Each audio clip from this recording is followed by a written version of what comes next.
This is Aram Jabari, PR manager at Atlas, and we'd like to give you a sneak peek at the combat system in Game of Thrones, our upcoming RPG based on the critically acclaimed HBO television series and internationally best-selling book series A Song of Ice and Fire by George R.R. Martin. Let's start by taking a look at the core of the game's combat engine, the active pause system. Game of Thrones is a fast-paced role-playing game where all combat, skill use, and item use happen in real time. When the pulse-pounding action becomes overwhelming, the player can slow down time to better make strategic decisions like giving allies orders or choosing to use some of their character's skills to help turn the tide of the fight. It's important to note that time can never be stopped outright, as it can in many other games. This serves to preserve the tension and urgency one would expect from fights in the Game of Thrones universe.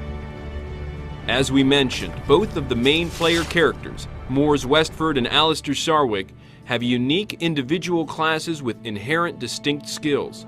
Mors, a hardened warrior of the Night's Watch, can fight as a landed knight, a brutish hedge knight, or as a fierce magnar.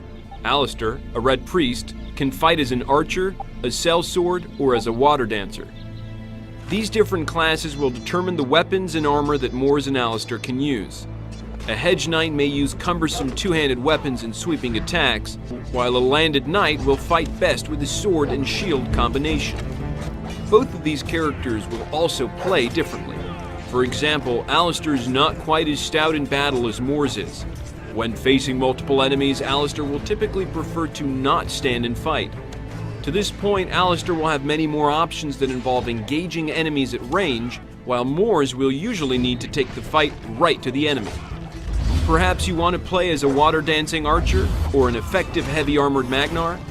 The game's multi-class customization options make these character builds possible.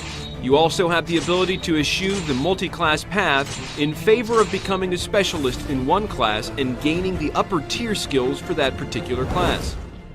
This is just a fraction of the strategic aspects that you'll be able to explore in Game of Thrones.